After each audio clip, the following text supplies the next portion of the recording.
এখন আবার হানা ভোটের মধ্যে যেতে চাচ্ছে। মানে কি? মানে হচ্ছে সামনে ফেব্রুয়ারিতে যে নির্বাচন, সেই নির্বাচনটাকে বন্ডল করে দিয়ে আর্মি শাসন এই বাংলাদেশে আনতে চাচ্ছে, ষড়যন্ত্র করে। এটা আপনাদেরকে বুঝতে হবে। আমরা কোনোভাবে এই ষড়যন্ত্রের ফাঁদে পা দেব না, দেব না, দেব না ইনশাআল্লাহ। ইসলামের ধোঁকা দিয়ে ভোট চাচ্ছে। প্রিয় বন্ধুরা আমার, এইসব জায়গায় সাবধান হয়ে যান। কোনোভাবে তাদের কোন আপনার বাড়ির মধ্যে কেউ ঢুকলে বলবেন যে আমরা বিএনপি করি, আমরা ধানের শীষের লোক, আমরা জামাত ইসলাম করি না, আপনারা দয়া করে আপনাদের বাড়িতে যে ভোট চান আমাদের এখানে ভোট যেতে আসবেন না, আপনাদের মা বোনদের এই বলে তাদেরকে উত্তর দেওয়ার বিষয়টা আপনারা শিখাবেন। কি কারণে? বাংলাদেশে যত ভোট আছে তার অর্ধেকেরও বেশি, কিন্তু বেশি মহিলাদের ভোট। অর্ধেক না, অর্ধেক পুরুষ ভোট আর অর্ধেক মহিলা ভোট, তা কিন্তু না। মহিলাদের ভোটের সংখ্যা অনেক অনেক বেশি।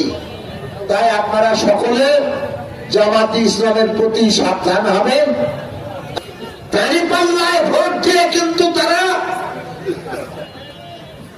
মন্ত্রী হয়েছিলেন না, তারা ধানের শীষে ভোট নিয়ে মন্ত্রী হয়েছিলেন। তাহলে পরে তারা মরে গেছে, এখন তাদের কি অবস্থা হবে বলেন আপনারা একটু দয়া করে। দুই হাত তুলে প্রশ্ন করে, দুই হাত তোলেন। সেই সমস্ত নেতৃবৃন্দে কি হবে? বেহেশতে যেতে পারবে? আমরা যদি না যেতে পারি, দাঁড়িপাল্লায় ভোট না দিলে, আর ওনাদের সব এত বড় বড় নেতারা যে মন্ত্রী হয়েছিল, তাই তো বলেন ভাইরা, হয়েছিল না? তারা কিন্তু দাঁড়িপাল্লায় ভোট নিয়ে মন্ত্রী হয়নি, ধানের শীষে ভোট নিয়ে মন্ত্রী হয়েছে। তাহলে তাদের কি অবস্থা, এটা জিজ্ঞাসা করতে চাই।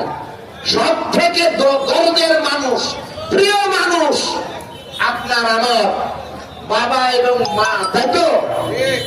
বাবা এবং মা না, তাদেরও তো প্রিয় মানুষ বাবা এবং মা। তারা বলতে পারবে তার বাবা মাকে মৃত্যুর পরে মাটি দেওয়ার পরে তারা আজকে বেহেশতে না দোজখে, সেইটা যদি না বলতে পারে, তাহলে আপনাকে বেহেশতে ছাড়তে